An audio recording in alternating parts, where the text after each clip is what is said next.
Capítulo 9 da Lei de Igualdade.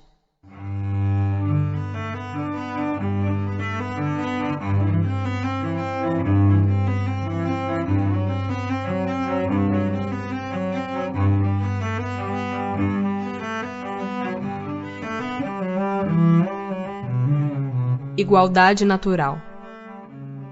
Perante Deus, são iguais todos os homens? Sim. Todos tendem para o mesmo fim, e Deus fez suas leis para todos. Dizeis frequentemente: o sol, luz para todos, e enunciais assim uma verdade maior e mais geral do que pensais. Desigualdade das aptidões. Por que não outorgou Deus as mesmas aptidões a todos os homens? Deus criou iguais todos os espíritos, mas cada um destes vive há mais ou menos tempo e, consequentemente, tem feito maior ou menor soma de aquisições. A diferença entre eles está na diversidade dos graus da experiência alcançada e da vontade com que obram, vontade que é o livre-arbítrio. Daí o se aperfeiçoarem uns mais rapidamente do que outros, o que lhes dá aptidões diversas. Necessária é a variedade das aptidões, a fim de que cada um possa concorrer para a execução dos desígnios da providência, no limite do desenvolvimento de suas forças físicas e intelectuais. O que um não faz, outro o fará. Assim é que cada qual tem o seu papel útil a desempenhar. Demais, sendo solidários entre si todos os mundos, necessário se torna que os habitantes dos mundos superiores, que na sua maioria foram criados antes do vosso, venham habitá-lo, para vos dar o exemplo. Passando de um mundo superior a outro inferior, conserva o espírito integralmente as faculdades adquiridas? Sim, já temos dito que o espírito que progrediu não retrocede. Poderá escolher no estado de espírito livre um invólucro mais grosseiro ou posição mais precária do que aquelas que já teve. Porém, tudo isso para lhe servir de ensinamento e ajudá-lo a progredir. Desigualdades sociais. É lei da natureza a desigualdade das condições sociais? Não. É obra do homem e não de Deus. Algum dia essa desigualdade desaparecerá? Eternas somente as leis de Deus o são. Não vês que dia a dia ela gradualmente se apaga? Desaparecerá quando o egoísmo e o orgulho deixarem de predominar. Restará apenas a desigualdade do merecimento.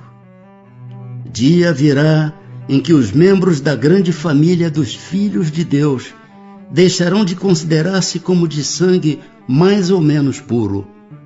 Só o espírito é mais ou menos puro, e isso não depende da posição social. Que se deve pensar dos que abusam da superioridade de suas posições sociais para em proveito próprio oprimir os fracos? Merecem censura. Ai deles! Serão a seu turno oprimidos. Renascerão numa existência em que terão de sofrer tudo o que tiverem feito sofrer aos outros. Desigualdade das riquezas. A desigualdade das riquezas não se originará das faculdades, em virtude da qual uns dispõem de mais meios de adquirir bens do que outros? Sim e não. Da velhacaria e do roubo. Que dizes? Mas a riqueza herdada, essa não é fruto de paixões mais. Que sabes a esse respeito? Busca a fonte de tal riqueza e verás que nem sempre é pura. Sabes porventura se não se originou de uma expoliação ou de uma injustiça? Mesmo, porém, sem falar da origem que pode ser má, acreditas que a cobiça da riqueza, ainda quando bem adquirida, os desejos secretos de possuí-la o mais depressa possível, sejam sentimentos louváveis? Isso o que Deus julga, e eu te asseguro que o seu juízo é mais severo que o dos homens. Aos que mais tarde herdam uma riqueza inicialmente mal adquirida, alguma responsabilidade cabe por esse fato? É fora de dúvida que não são responsáveis pelo mal que outros hajam feito, sobretudo se o ignoram, como é possível que aconteça. Mas fica sabendo que muitas vezes a riqueza só vem ter as mãos de um homem para lhe proporcionar ensejo de reparar uma injustiça. Feliz dele, se assim o compreende. Se a fizer em nome daquele que cometeu a injustiça, a ambos será a reparação levada em conta, porquanto não raro é este último quem a provoca.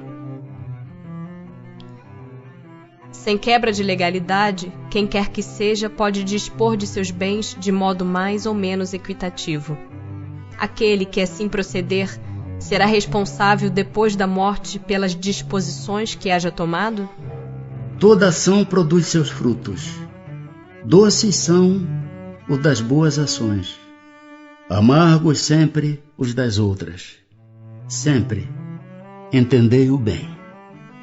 Será possível, e já terá existido, a igualdade absoluta das riquezas? Não, nem é possível. A isso se opõe a diversidade das faculdades e dos caracteres.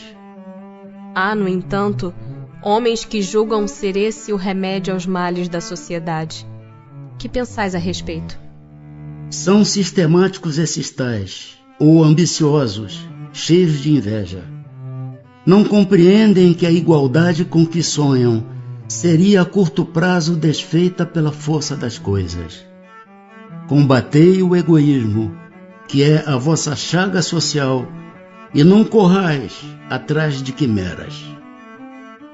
Por não ser possível a igualdade das riquezas, o mesmo se dará com o bem-estar? Não. Mas o bem-estar é relativo e todos poderiam dele gozar, se se entendessem convenientemente. Porque o verdadeiro bem-estar consiste em cada um empregar o seu tempo como lhe apraza, e não na execução de trabalhos pelos quais nenhum gosto sente. Como cada um tem aptidões diferentes, nenhum trabalho útil ficaria por fazer. Em tudo existe o equilíbrio. O homem é quem o perturba. Será possível que todos se entendam?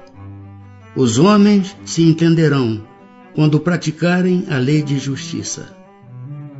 Há pessoas que por culpa sua caem na miséria. Nenhuma responsabilidade caberá disso à sociedade? Mas certamente. Já dissemos que a sociedade é muitas vezes a principal culpada de semelhante coisa. Demais, não tem ela que velar pela educação moral dos seus membros? Quase sempre é a má educação que lhes falseia o critério, ao invés de sufocar-lhes as tendências perniciosas. As provas de riqueza e de miséria. Por que Deus a uns concedeu as riquezas e o poder e a outros a miséria? Para experimentá-los de modos diferentes. Além disso, como sabeis, essas provas foram escolhidas pelos próprios espíritos, que nelas, entretanto, sucumbem com frequência. Qual das duas provas é mais terrível para o homem? A da desgraça ou a da riqueza? Tanto uma quanto outra. A miséria provoca as queixas contra a providência.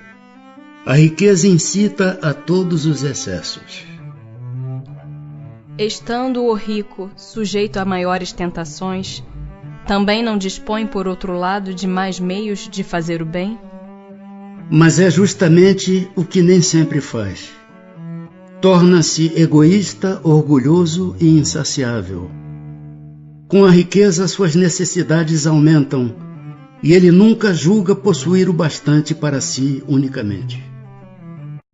Igualdade dos direitos do homem e da mulher.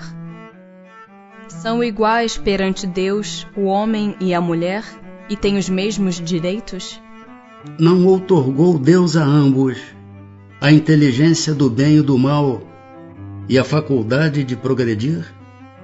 Donde provém a inferioridade moral da mulher em certos países? Do predomínio injusto e cruel que sobre ela assumiu o homem.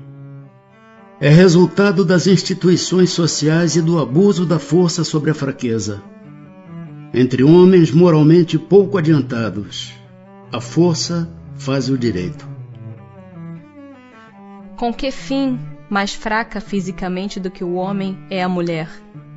Para lhe determinar funções especiais. Ao homem, por ser o mais forte, os trabalhos rudes, à mulher, os trabalhos leves. A ambos o dever de se ajudarem mutuamente a suportar as provas de uma vida cheia de amargor. A fraqueza física da mulher não a coloca naturalmente sob a dependência do homem?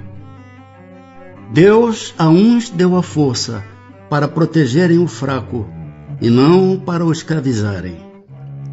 As funções a que a mulher é destinada pela natureza terão importância tão grande quanto as deferidas ao homem? Sim, maior até. É ela quem lhe dá as primeiras noções da vida.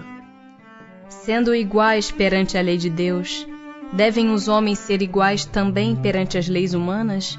O primeiro princípio de justiça é este: não façais aos outros o que não quererias que vos fizessem. Assim sendo, uma legislação, para ser perfeitamente justa, deve consagrar a igualdade dos direitos do homem e da mulher? Dos direitos, sim. Das funções, não. Preciso é que cada um esteja no lugar que lhe compete. Ocupe-se do exterior o homem e do interior a mulher, cada um de acordo com a sua aptidão. A lei humana, para ser equitativa, deve consagrar a igualdade dos direitos do homem e da mulher. Todo privilégio a um ou a outro concedido é contrário à justiça. A emancipação da mulher acompanha o progresso da civilização. Sua escravização marcha de par com a barbárie. Os sexos, além disso, só existem na organização física. Visto que os espíritos podem encarnar num e noutro, sob esse aspecto, nenhuma diferença há entre eles. Devem, por consequência, gozar dos mesmos direitos. Igualdade perante o túmulo. Donde nasce o desejo que o homem sente de perpetuar sua memória por meio de monumentos fúnebres? Último ato de orgulho. Mas a suntuosidade dos monumentos fúnebres não é antes devida mais das vezes aos parentes do defunto, que lhe querem honrar a memória, do que ao próprio defunto? Orgulho dos parentes, desejosos de se glorificarem a si mesmos. Oh, sim, nem sempre é pelo morto que se fazem todas essas demonstrações. Elas são feitas por amor próprio e para o mundo, bem como por ostentação de riqueza. Supões, porventura, que a lembrança de um ser querido dure menos no coração do pobre, que não lhe pode colocar sobre o túmulo senão uma singela flor? Supões que o mármore salva do esquecimento aquele que na terra foi inútil? Reprovais, então, de modo absoluto a pompa dos funerais? Não. Quando se tenha em vista honrar a memória de um homem de bem, é justo e de bom exemplo.